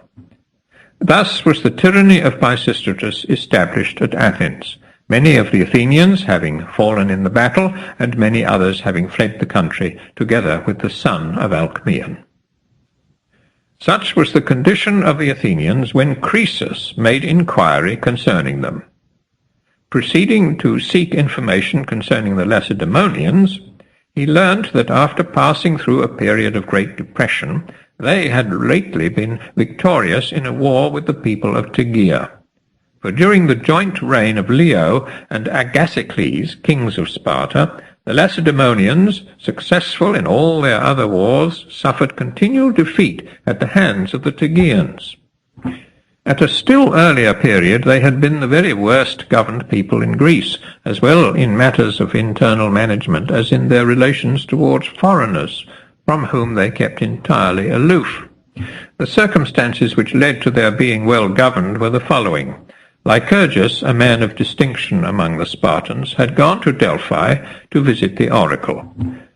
Scarcely had he entered into the inner fane, when the Pythoness exclaimed aloud, "O thou great Lycurgus, that comest to my beautiful dwelling, dear to Jove and to all who sit in the halls of Olympus, whether to hail thee a god I know not, or only a mortal, but my hope is strong that a god thou wilt prove, Lycurgus. Some report besides that the Pythoness delivered to him the entire system of laws which are still observed by the Spartans. The Lacedaemonians, however, themselves assert that Lycurgus, when he was guardian of his nephew Labotus, king of Sparta, and regent in his room, introduced them from Crete, for as soon as he became regent he altered the whole of the existing customs, substituting new ones which he took care should be observed by all. After this he arranged whatever appertained to war, establishing the Enomotiae, Triacides, and Syssitia, besides which he instituted the Senate and the Ephoralti. Such was the way in which the Lacedaemonians became a well-governed people. On the death of Lycurgus they built him a temple, and ever since they have worshipped him with the utmost reverence. Their soil being good and the population numerous, they sprang up rapidly to power and became a flourishing people. In consequence they soon ceased to be satisfied to stay quiet, and regarding the Arcadians as very much their inferiors, they sent to consult the oracle about conquering the whole of Arcadia. The Pythoness thus answered them, Cravest thou Arcady? Bold is thy craving. I shall not content it. Many the men that in Arcady dwell, whose food is the acorn, they will never allow thee. It is not I that am niggard. I will give thee to dance in Tegea with noisy footfall, and with the measuring line mete out the glorious campaign. When the Lacedaemonians received this reply, leaving the rest of Arcadia untouched, they marched against the Tegeans, carrying with them fetters. So confident had this oracle, which was in truth but of base metal, made them that they would enslave the Tegeans. The battle, however, went against them, and many fell into the enemy's hands. Then these persons, wearing the fetters which they had themselves brought, and fastened together in a string, measured the Tegean plain as they executed their labours. The fetters in which they worked were still, in my day, preserved at Tegea, where they hung round the walls of the temple of Athena Alea. Throughout the whole of this early contest with the Tegeans, the Lacedaemonians met with nothing but defeats.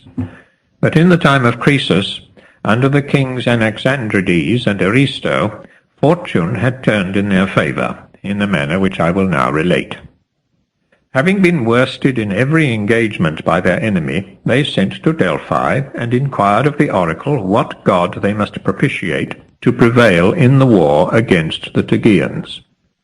The answer of the Pythoness was that before they could prevail, they must remove to Sparta the bones of Orestes, the son of Agamemnon.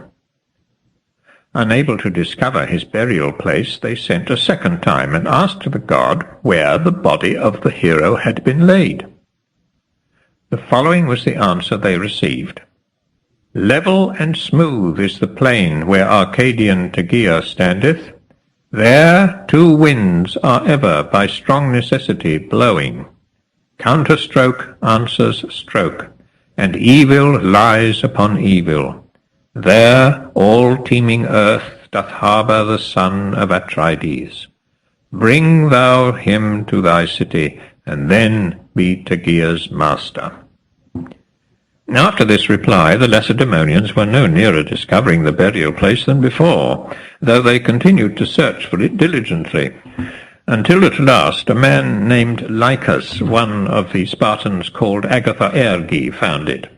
The Agathaergi are citizens who have just served their time among the knights.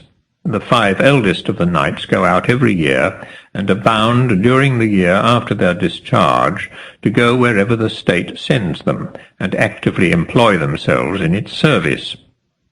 Lycus was one of this body when, partly by good luck, partly by his own wisdom, he discovered the burial place.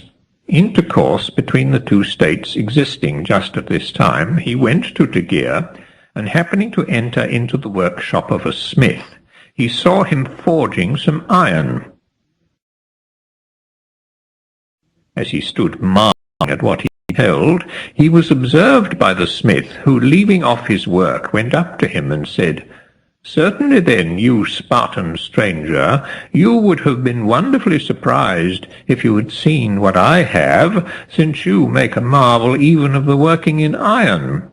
I wanted to make myself a well in this room, and began to dig it, when what think you? I came upon a coffin, 7 cubits long. I had never believed that men were taller in the olden times than they are now, so I opened the coffin.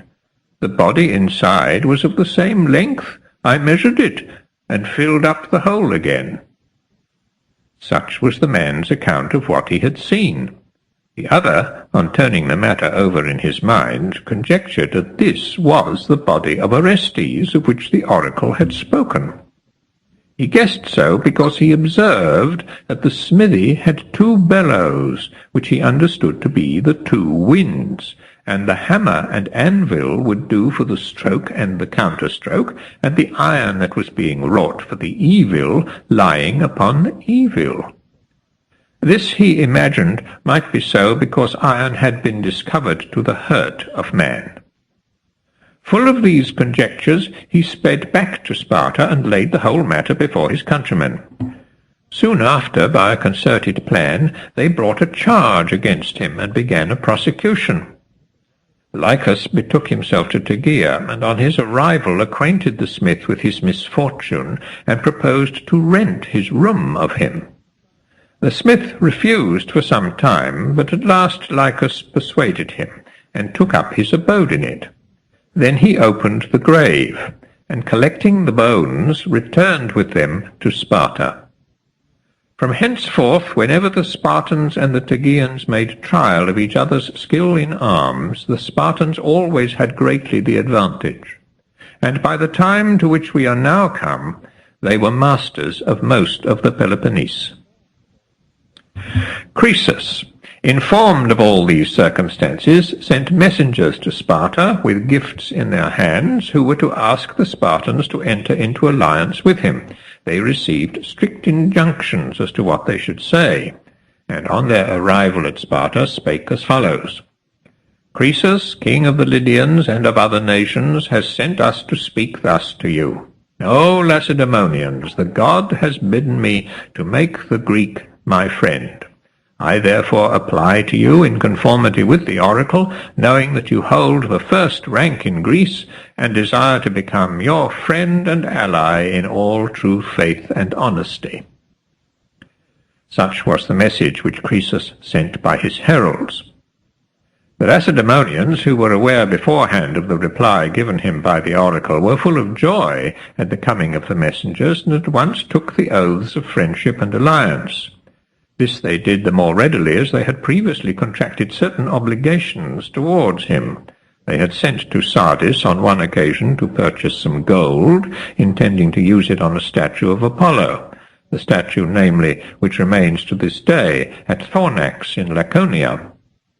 When Croesus, hearing of the matter, gave them as a gift the gold which they wanted. This was one reason why the Lacedaemonians were so willing to make the alliance. Another was because Croesus had chosen them for his friends in preference to all the other Greeks.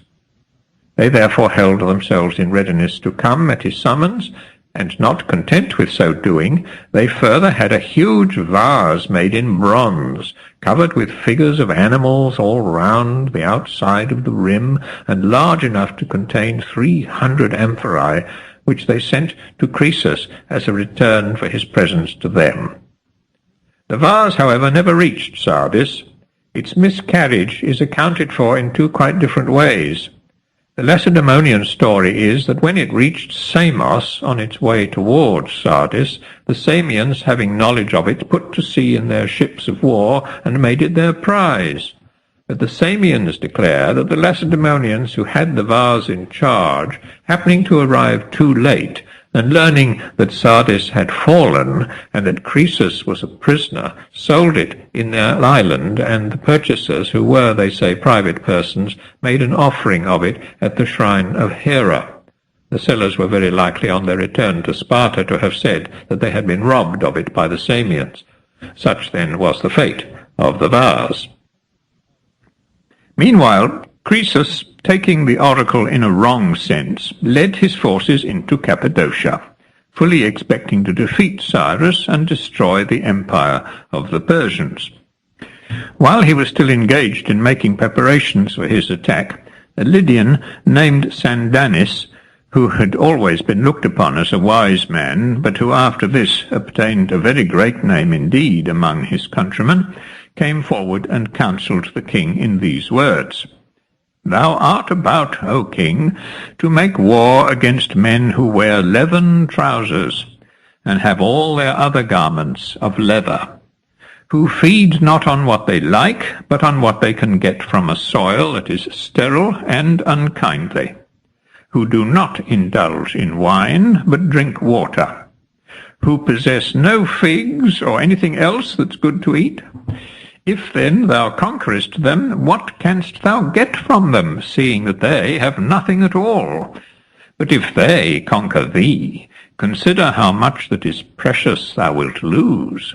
If they once get a taste of our pleasant things, they will keep such hold of them that we shall never be able to make them loose their grasp. For my part, I am thankful to the gods that they have not put it into the hearts of the Persians to invade Lydia." Croesus was not persuaded by this speech, though it was true enough, for before the conquests of Lydia, the Persians possessed none of the luxuries or delights of life. The Cappadocians are known to the Greeks by the name of Syrians. Before the rise of the Persian power, they had been subject to the Medes, but at the present time they were within the empire of Cyrus, for the boundary between the Median and the Lydian empires was the river Halys. This stream, which rises in the mountain country of Armenia, runs first through Cilicia. Afterwards it flows for a while with the Mattiani on the right and the Phrygians on the left. Then, when they are past, it proceeds with a northern course, separating the Cappadocian Syrians from the Paphlagonians, who occupy the left bank, thus forming the boundary of almost the whole of Lower Asia, from the sea opposite Cyprus to the Euxine. Just there is the neck of the peninsula, a journey of 5 days across for an active walker. There were two motives which led Croesus to attack Cappadocia. First, he coveted the land which he wished to add to his own dominions, but the chief reason was that he wanted to revenge on Cyrus the wrongs of Astyages, and was made confident by the oracle of being able so to do. For the Astyages, son of Cyaxares and king of the Medes, who had been dethroned by Cyrus, son of Cambyses, was Croesus's brother by marriage. This marriage had taken place under circumstances which I will now relate. A band of Scythian nomads, who had left their own land on occasion of some disturbance, had taken refuge in Media. Cyaxares, son of Phraortes, and grandson of Deioces, was at that time king of the country. Recognizing them as suppliants, he began by treating them with kindness, and coming presently to esteem them highly, he entrusted to their care a number of boys, whom they were to teach their language and to instruct in the use of the bow. Time passed, and the Scythians employed themselves day after day in hunting, and always brought home some game. But at last it chanced that one day they took nothing. On their return to Cyaxares with empty hands, that monarch, who was hot-tempered, as he showed upon the occasion, received them very rudely and insultingly. In consequence of this treatment, which they didn't conceive themselves to have deserved, the Scythians determined to take one of the boys whom they had in charge, cut him in pieces, and then, dressing the flesh as they were wont to dress that of the wild animals, serve it up to Cyaxares as game, after which they resolved to convey themselves with all speed to Sardis, to the court of Elaiotes, the son of Sadiotes. The plan was carried out. Cyaxares and his guests ate of the flesh prepared by the Scythians, and they themselves, having accomplished their purpose, fled to Elaiotes in the guise of suppliants. Afterwards, on the refusal of Elaetes to give up his suppliants when Cyaxares went to demand them of him, war broke out between the Lydians and the Medes, and continued for 5 years with various success. In the course of it, the Medes gained many victories over the Lydians, and the Lydians also gained many victories over the Medes. Among their other battles there was one night engagement. As, however, the balance had not inclined in favour of either nation, another combat took place in the 6th year, in the course of which, just as the battle was growing warm, day was on a sudden changed into night. This event had been foretold by Thales the Milesian, who forewarned the Ionians of it, fixing for it the very year in which it actually took place. The Medes and Lydians, when they observed the change, ceased fighting, and were alike anxious to have terms of peace agreed on. Cyanices of Cilicia and Labinitus of Babylon were the persons who mediated between the parties, who hastened to the taking of the oaths and brought about the exchange of espousals.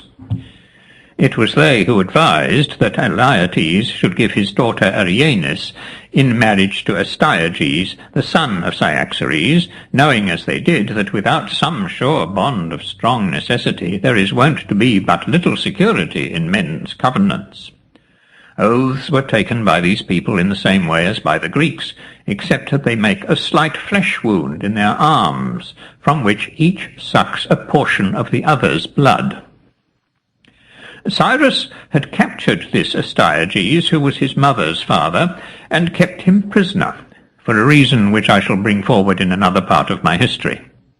This capture formed the ground of quarrel between Cyrus and Croesus, in consequence of which Croesus sent his servants to ask the oracle if he should attack the Persians, and when an evasive answer came, fancying it to be in his favour, carried his arms into the Persian territory.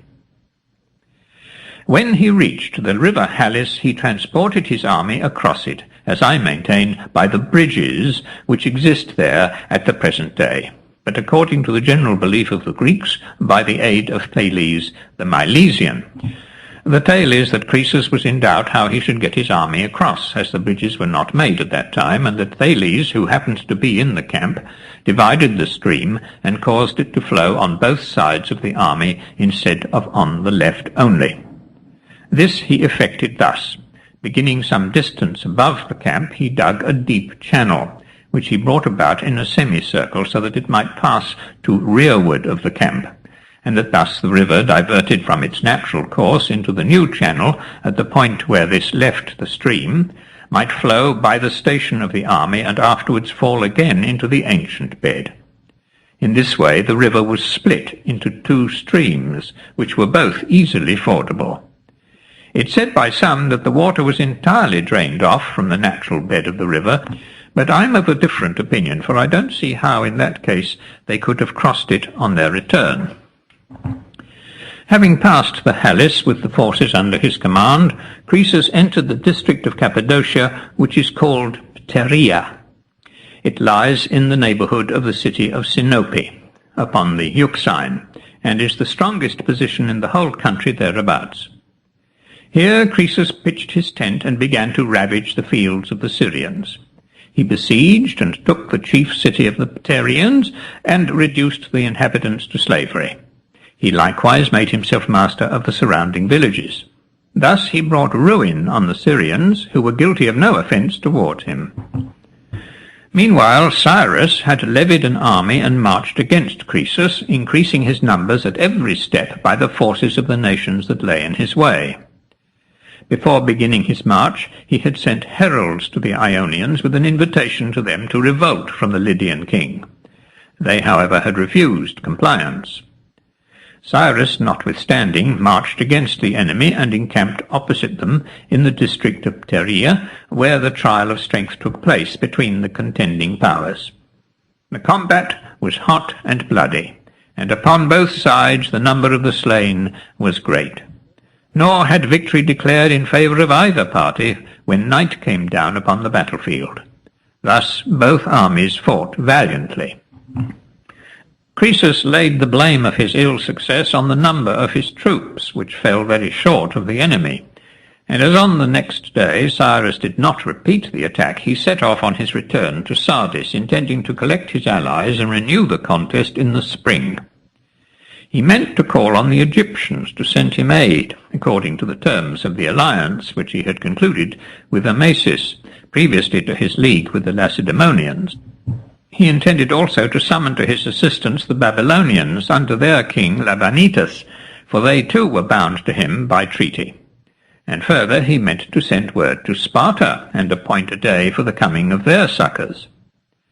Having got together these forces in addition to his own, he would, as soon as the winter was past and springtime come, march once more against the Persians. With these intentions, Croesus immediately on his return dispatched heralds to his various allies with the request that they would join him at Sardis in the course of the 5th month from the time of the departure of his messengers. He then disbanded the army, consisting of mercenary troops, which had been engaged with the Persians and had since accompanied him to his capital, and let them depart to their homes, never imagining that Cyrus, after a battle in which victory had been so evenly balanced, would venture to march upon Sardis. While Croesus was still in this mind, all the suburbs of Sardis were found to swarm with snakes, on the appearance of which the horses left feeding in the pasture grounds and flocked to the suburbs to eat them. The king, who witnessed the unusual sight, regarded it very rightly as a prodigy. He therefore instantly sent messengers to the soothsayers of Telemesus to consult them upon the matter. His messengers reached the city and obtained from the Telmessians an explanation of what the prodigy portended. But fate did not allow them to inform their lord, for ere they entered Sardis on their return, Croesus was a prisoner. What the Telmessians had declared was that Croesus must look for the entry of an army of foreign invaders into his country, and that when they came he would subdue the native inhabitants, since the snake, said they, is a child of earth, and the horse a warrior and a foreigner. Croesus was already a prisoner when the Telmessians thus answered his inquiry, but they had no knowledge of what was taking place at Sardis, or of the fate of the monarch. Cyrus, however, when Croesus broke up so suddenly from his quarters after the battle at Pteria, conceiving that he had marched away with the intention of disbanding his army, considered a little, and soon saw that it was advisable for him to advance upon Sardis with all haste before the Lydians could get their forces together a second time. Having thus determined, he lost no time in carrying out his plan. He marched forward with such speed that he was himself the first to announce his coming to the Lydian king. That monarch, placed in the utmost difficulty by the turn of events which had gone so entirely against all his calculations, nevertheless led out the Lydians to battle. In all Asia there was not at that time a braver or more warlike people. Their manner of fighting was on horseback, they carried long lances, and were clever in the management of their steeds. The two armies met in the plain before Sardis. It's a vast flat bare of trees, watered by the Hyllus and a number of other streams, which all flow into one larger than the rest, called the Hermus. This river rises in the sacred mountain of the Dindymenian mother, and falls into the sea near the town of Phocea. When Cyrus beheld the Lydians arranging themselves in order of battle on this plain, fearful of the strength of their cavalry, he adopted a device which Harpagus, one of the Medes, suggested to him. He collected together all the camels that had come in the train of his army to carry the provisions and the baggage, and taking off their loads, he mounted riders upon them, accoutred as horsemen. These he commanded to advance in front of his other troops against the Lydian horse. Behind them were to follow the foot soldiers, and last of all the cavalry. when his arrangements were complete, he gave his troops orders to slay all the other Lydians who came in their way without mercy, but to spare Croesus and not kill him, even if he should be seized and offer resistance. The reason why Cyrus opposed his camels to the enemy's horse was because the horse has a natural dread of the camel, and can't abide either the sight or the smell of that animal. By this stratagem he hoped to make Croesus's horse useless to him, the horse being what he chiefly depended on for victory. The two armies then joined battle, and immediately the Lydian war horses, seeing and smelling the camels, turned round and galloped off. And so it came to pass that all Croesus's hopes withered away. The Lydians, however, behaved manfully. As soon as they understood what was happening, they leapt off their horses and engaged with the Persians on foot. The combat was long, but at last, after a great slaughter on both sides, the Lydians turned and fled. They were driven within their walls, and the Persians laid siege to Sardis. Thus the siege began. Meanwhile, Croesus, thinking that the place would hold out no inconsiderable time, sent off fresh heralds to his allies from the beleaguered town. His former messengers had been charged to bid them assemble at Sardis in the course of the 5th month. They whom he now sent were to say that he was already besieged, and to beseech them to come to his aid with all possible speed. Among his other allies, Croesus did not omit to send to Lacedaemon. It chanced, however, that the Spartans were themselves just at this time engaged in a quarrel with the Argives about a place called Thyrea, which was within the limits of Argolis, but had been seized on by the Lacedaemonians. Indeed, the whole country westward, as far as Cape Malea, belonged once to the Argives, and not only that entire tract upon the mainland, but also Cythera and the other islands. The Argives collected troops to resist the seizure of Thyrea, but before any battle was fought, the two parties came to terms, and it was agreed that 300 Spartans and 300 Argives should meet and fight for the place, which should belong to the nation with whom the victory rested. It was stipulated also that the other troops on each side should return home to their respective countries, and not remain to witness the combat, as there was danger, if the armies stayed, that either the one or the other, on seeing their countrymen undergoing defeat, might hasten to their assistance. These terms being agreed on, the two armies marched off, leaving 300 picked men on each side to fight for the territory. The battle began, and so equal were the combatants that at the close of the day, when night put a stop to the fight, of the whole 600, only 3 men remained alive: 2 Argives, Alcanor and Chromius, and a single Spartan, Othryodas. The 2 Argives, regarding themselves as the victors, hurried to Argos. Othryodas, the Spartan, remained upon the field, and stripping the bodies of the Argives who had fallen, carried their armour to the Spartan camp. Next day the two armies returned to learn the result. At first they disputed, both parties claiming the victory, the one because they had the greater number of survivors, the other because their man remained on the field and stripped the bodies of the slain, whereas the 2 men of the other side ran away. But at last they fell from words to blows, and a battle was fought, in which both parties suffered great loss. But at the end the Lacedaemonians gained the victory. Upon this the Argives, who up to that time had worn their hair long, cut it off close, and made a law, to which they attached a curse, binding themselves never more to let their hair grow, and never to allow their women to wear gold, until they should recover Thyrea. At the same time, the Lacedaemonians made a law the very reverse of this, namely to wear their hair long, though they had always before cut it close. Othryodas himself, it said, the sole survivor of the 300, prevented by a sense of shame from returning to Sparta after all his comrades had fallen, laid violent hands upon himself in Thyrea. Although the Spartans were engaged with these matters when the herald arrived from Sardis to entreat them to come to the assistance of the besieged king, yet notwithstanding they instantly set to work to afford him help. They had completed their preparations, and the ships were just ready to start, when a second message informed them that the place had already fallen, and that Croesus was a prisoner. Deeply grieved at his misfortune, the Spartans ceased their efforts. The following is the way in which Sardis was taken.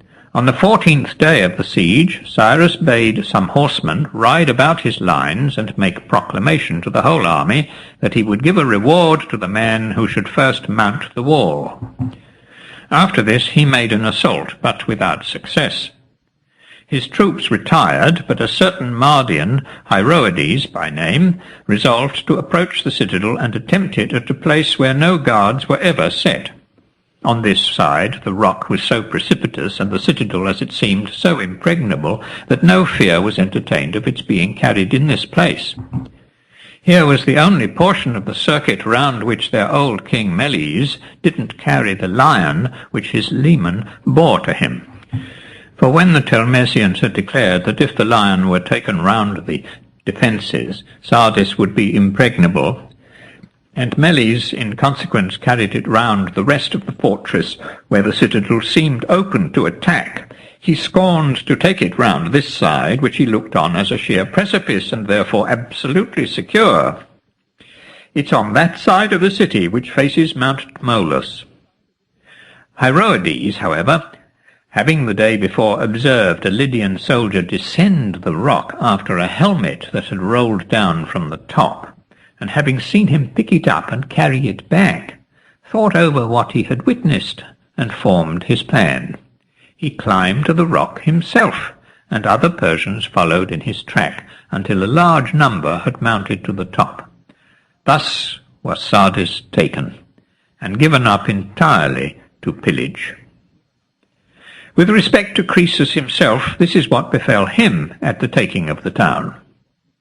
He had a son, of whom I made mention above, a worthy youth, whose only defect was that he was deaf and dumb.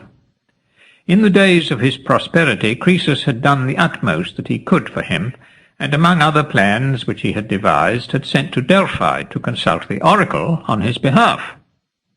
The answer which he had received from the Pythoness ran thus: Lydian, wide-ruling monarch, thou wondrous, simple Croesus, wish not ever to hear in thy palace the voice thou hast prayed for, uttering intelligent sounds.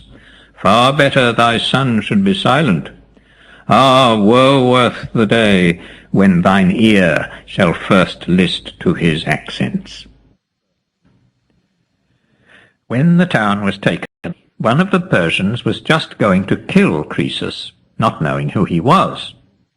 Croesus saw the man coming, but under the pressure of his affliction did not care to avoid the blow, not minding whether or no he died beneath the stroke. Then this son of his, who was voiceless, beholding the Persian as he rushed towards Croesus, in the agony of his fear and grief burst into speech, and said, Man, do not kill Croesus. This was the first time that he had ever spoken a word, but afterwards he retained the power of speech for the remainder of his life. Thus was Sardis taken by the Persians, and Croesus himself fell into their hands after having reigned 14 years and been besieged in his capital 14 days. Thus too did Croesus fulfill the oracle, which said that he should destroy a mighty empire by destroying his own. Then the Persians, who had made Croesus prisoner, brought him before Cyrus. Now a vast pile had been raised by his orders, and Croesus, laden with fetters, was placed upon it, and with him 7 of the sons of the Lydians. I know not whether Cyrus minded to make an offering of the first fruits to some god or other, or whether he had vowed a vow and was performing it, or whether, as may well be, he had heard that Croesus was a holy man, and so wished to see if any of the heavenly powers would appear to save him from being burnt alive. However it might be, Cyrus was thus engaged, and Croesus was already on the pile, when it entered his mind, in the depth of his woe, that there was a divine warning in the words which had come to him from the lips of Solon, "No one, while he lives, is happy." When this thought smote him, he fetched a long breath, and breaking his deep silence, groaned out aloud, thrice uttering the name of Solon. Cyrus caught the sounds, and made the interpreters inquire of Croesus who it was he called on.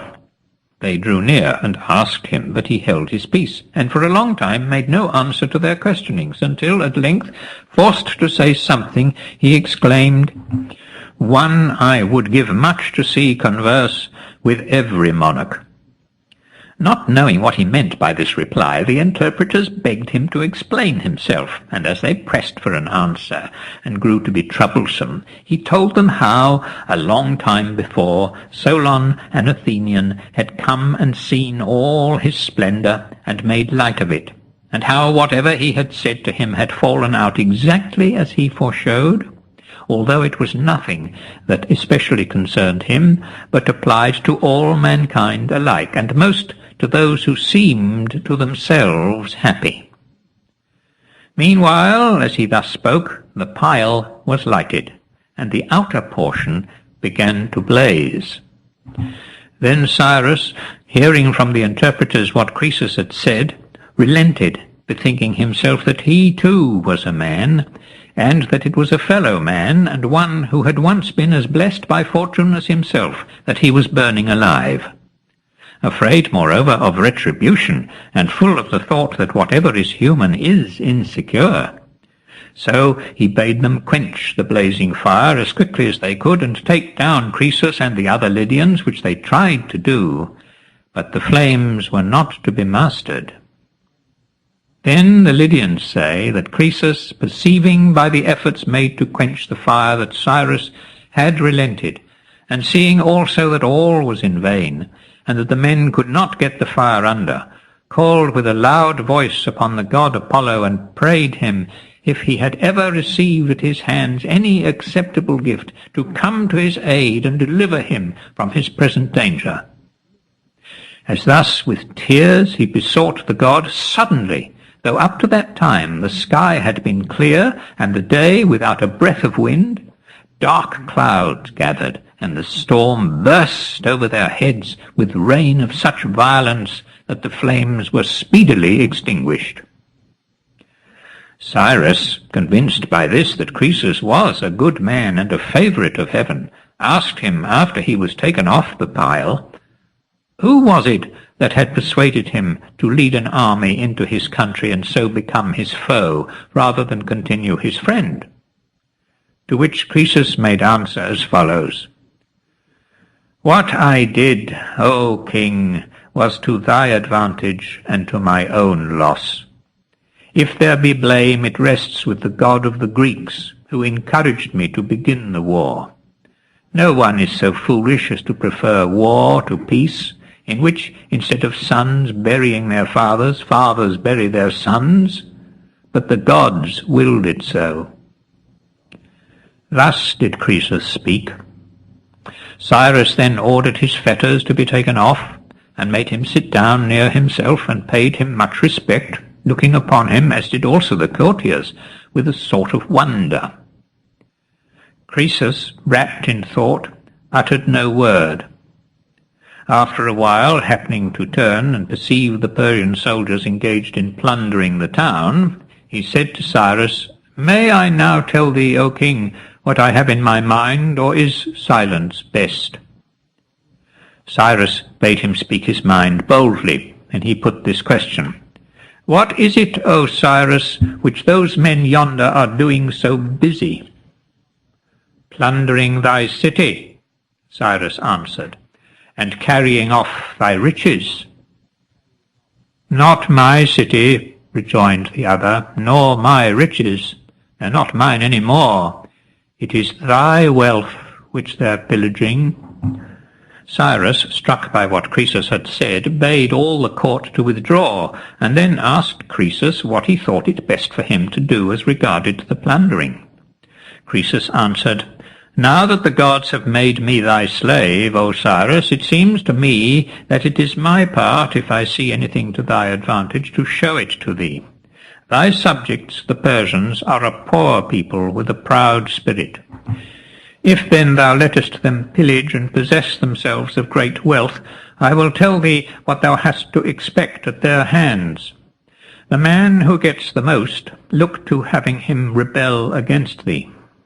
Now then, if my words please thee, do thus, O king. Let some of thy bodyguards be placed as sentinels at each of the city gates, and let them take their booty from the soldiers as they leave the town, and tell them that they do so because the tenths are due to Zeus. So wilt thou escape the hatred they would feel if the plunder were taken away from them by force, and they, seeing what is proposed is just, will do it willingly. Cyrus was beyond measure pleased with this advice, so excellent did it seem to him. He praised Croesus highly, and gave orders to his bodyguard to do as he had suggested. Then turning to Croesus, he said, O Croesus, I see that thou art resolved, both in speech and act, to show thyself a virtuous prince. Ask me, therefore, whatever thou wilt, as a gift at this moment. Croesus replied, O my lord, if thou wilt suffer me to send these fetters to the god of the Greeks, whom I once honoured above all other gods, and ask him if it is his wont to deceive his benefactors, that will be the highest favour thou canst confer on me. Cyrus upon this inquired what charge he had to make against the god. Then Croesus gave him a full account of all his projects, and of the answers of the oracle, and of the offerings which he had sent, on which he dwelt especially, and told him how it was the encouragement given him by the oracle which had led him to make war upon Persia. All this he related, and at the end again besought permission to reproach the god with his behaviour. Cyrus answered with a laugh, This I readily grant thee, and whatever else thou shalt at any time ask at my hands. Croesus, finding his request allowed, sent certain Lydians to Delphi, enjoining them to lay his fetters upon the threshold of the temple, and ask the god if he were not ashamed of having encouraged him as the destined destroyer of the empire of Cyrus to begin a war with Persia, of which such were the first fruits. As they said this, they were to point to the fetters, and further they were to inquire if it was the wont of the Greek gods to be ungrateful.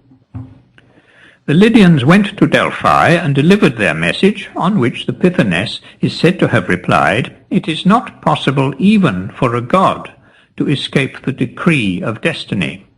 Croesus has been punished for the sin of his fifth ancestor, who, when he was one of the bodyguard of the Heraclides, joined in a woman's fraud, and slaying his master, wrongfully seized the throne.